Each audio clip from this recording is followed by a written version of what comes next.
মনে করেন যে মশলা, গরম মশলা, জিরে, খাওয়া তেল, তারপরে ফির আসসালামু আলাইকুম। আপনারা কেমন আছেন? তো আশা করি আপনারা ভালো আছেন। আলহামদুলিল্লাহ, আল্লাহ পাকের অশেষ রহমতে আমরা অনেক ভালো আছি। আজকে এত পরিমাণ রোদ উঠছে যা মাটিতে পা রাখা যাচ্ছে না, এত পরিমাণ রোদ। একদম নীল আকাশ আর জমি জমা একদম হাহাকার করতেছে।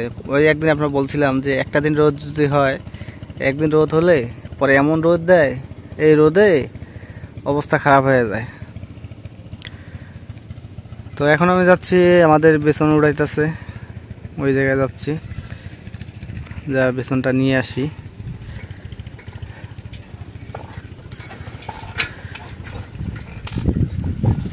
এই দেখেন কি পরিমাণ রোদ। আমি যে যাচ্ছি, আমি সাথে ছাতা মাথায় দিয়ে যাচ্ছি।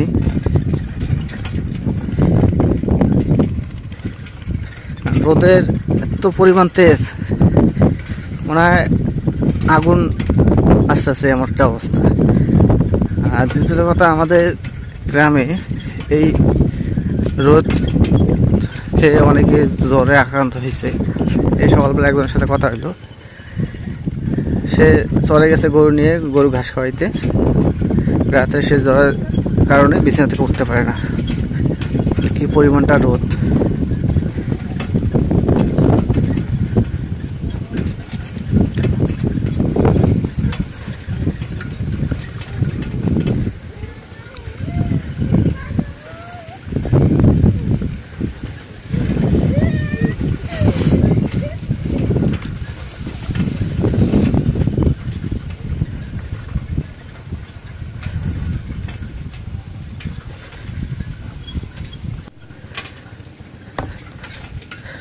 আব্বা বলছি যে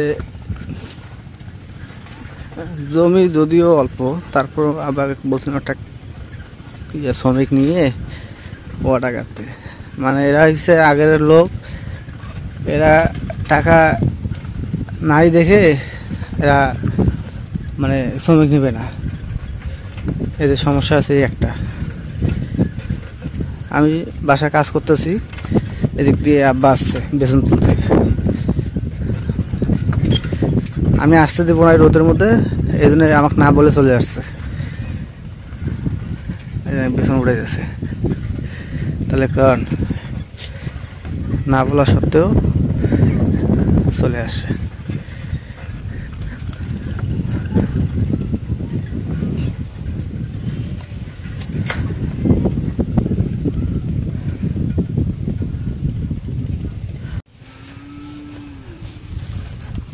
তো এই যে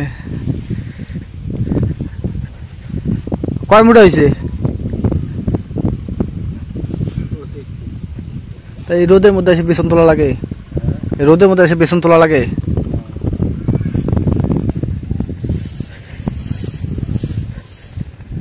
এই যে রোদ, এই রোদের মধ্যে এসে তোমাকে বেসন তুলবে কে কইছে?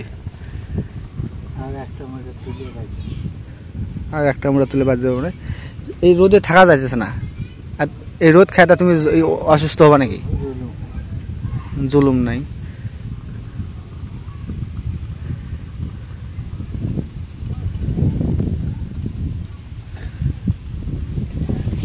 এটা সম্পূর্ণটা না?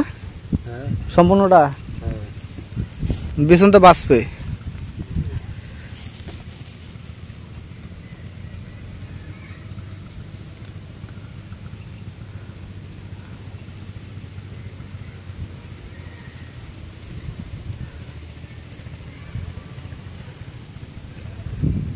তো ওই জায়গায় যে 25টা মুঠা উড়াইছে।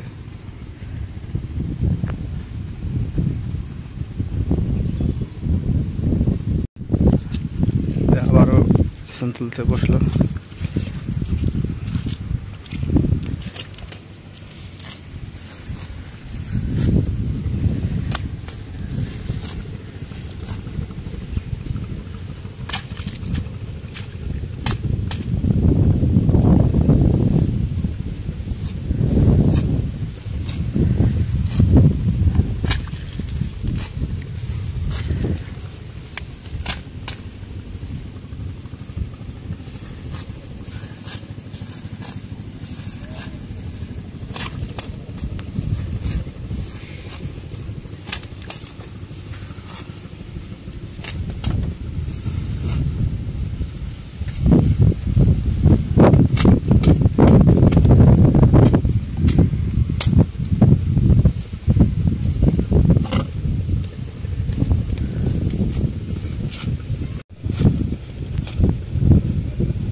ছাতাটা ধরে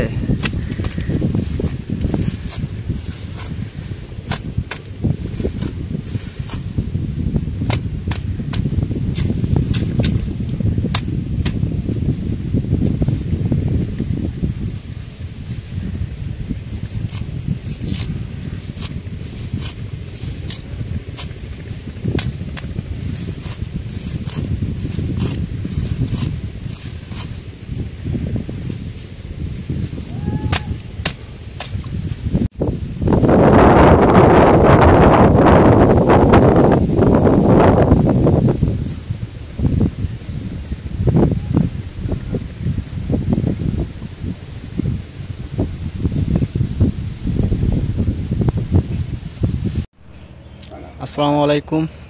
আপনারা কেমন আছেন? তো আশা করি আপনারা ভালো আছেন। তো আল্লাহর অশেষ রহমতে আমরা অনেক ভালো আছি। তো আজকে অনেকদিন পর একটু বাজার খরচ করতে যাচ্ছি, কারণ অনেকদিন থেকে কোনো বাজার খরচ করা হয় না। না মা? একটু টাকার সমস্যার কারণে অনেকদিন থেকে কোনো বাজার খরচ করি না। কি কি কি কি বাজার খরচ করা লাগবো? সমস্যার জন্য মনে করো যে ভালো মন্দ কিছু বাজার খরচ কি কি করা লাগবো? খাও আগে বাজার খরচ তো অনেক আনা নাগে, মেলা আনা নাগে।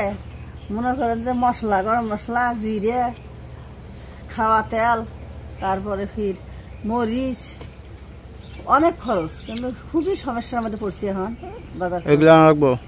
হ্যাঁ। তরকারির মধ্যে তরকারি নিয়ে এসো, কি মাছ আনিস নালা গোস্ত আনো, যে যেমন টাকা সেমন করে। এর মধ্যে খুবই একটু অভাবে পড়ছি, যেমন টাকা সেমন করে নিয়ে এসো। যাই খরচটা করে নিয়ে আসি।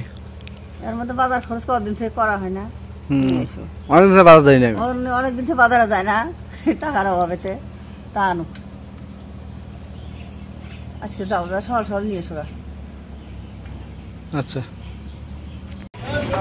তো অবশেষে হাটে চলে আসলাম, সাইকেলটা গ্যাস করলাম। তো গ্যাস করে আমি যাবো হাটের ভিতরে।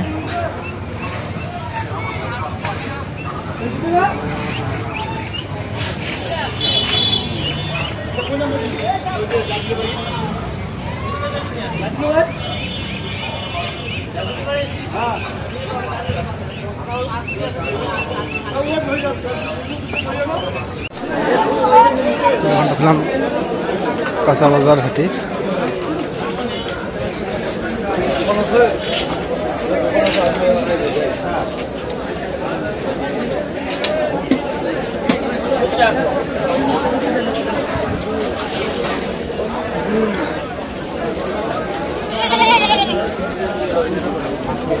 আসসালামু আলাইকুম। গরম মশলা দাও তো 100 টাকার। আর মেয়েগুলো আমার বাড়িতে থাকে না, আমি বলছি বড় এলাচ, ছোট এলাচ আর ডালচিনি মিলিয়ে 100 টাকার।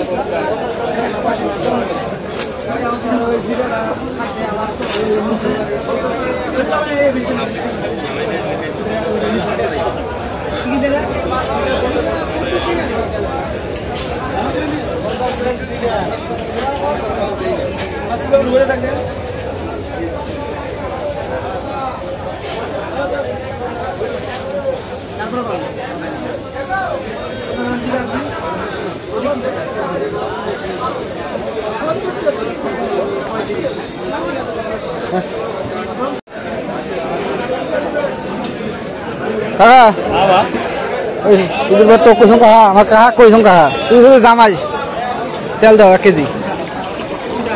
জামাই কইসুম কাহা কয় এটা কথাই দে। সরষের তেল কত? ইয়ে কত? 80 টাকা আর হলো 200 টাকা।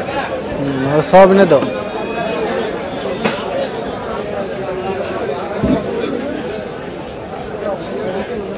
লবণ নিলাম একটা।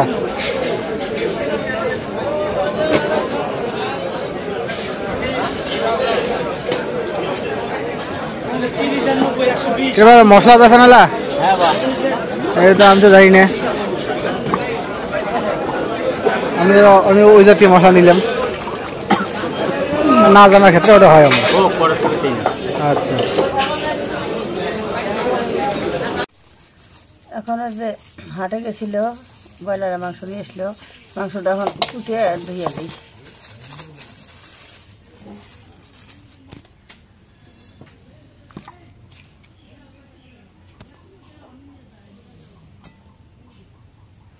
পিস করাই আছে না? বড় বড় পিস নে, ময় মশলা কম স্বাদ দেয়।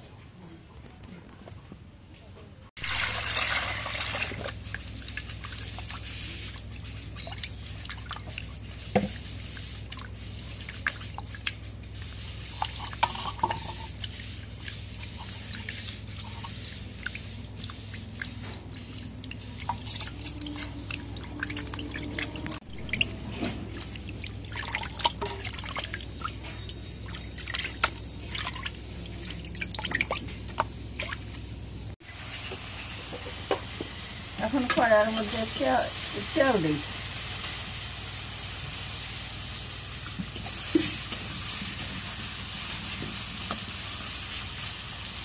তেজপাতা দিই তেলানির মধ্যে।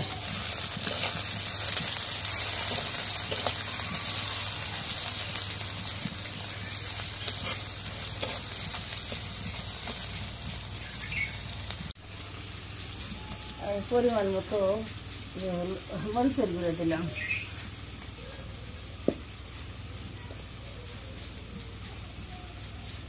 হলুদের গুঁড়ো পরিমাণ মতো দিলাম। লবণও দিলাম পরিমাণ মতো।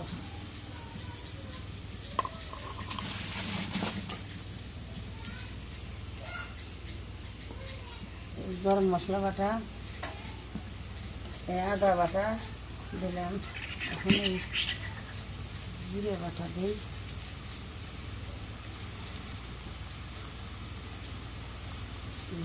আদা বাটা দিলাম, এখন জিরে বাটা দিই। আজকে রান্না করতে করতে রাত হয়ে গেল, কিন্তু আজকে রান্নাটা হবে রাতের রান্না। জিরে বাটা পরিমাণ মতো দিলাম।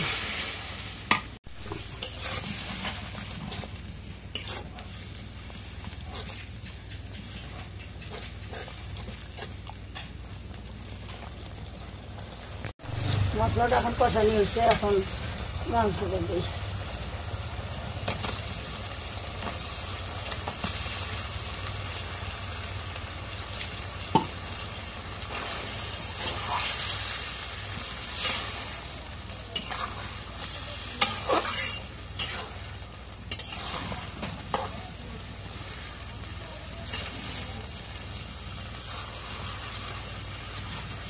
ঢেকে দিই, একটু কষানি হচ্ছে।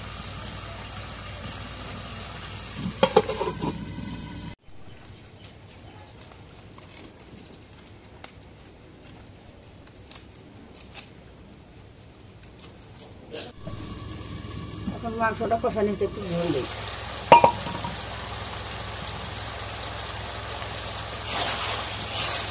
কষানিটা খুব ভালো না?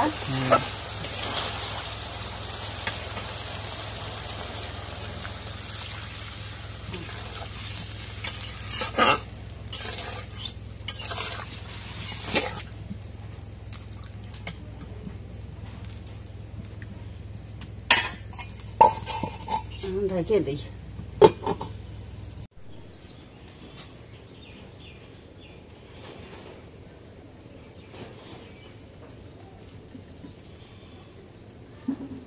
এখন মাংসটা হয়েছে, এখন নামাই।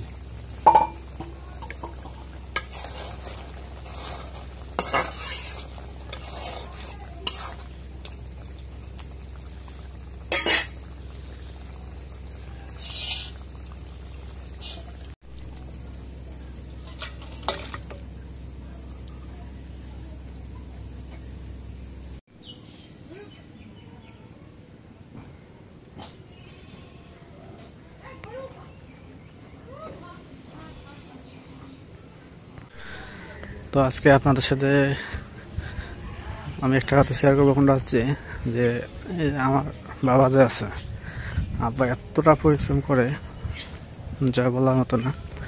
কারণ আজকে আমি একটা জিনিস বুঝতে পারছি, যেটা হচ্ছে আব্বা যতদিন বেঁচে আছে, তো আমার মাথার উপরে একটা বটগাছের ছায়া হয়ে আছে।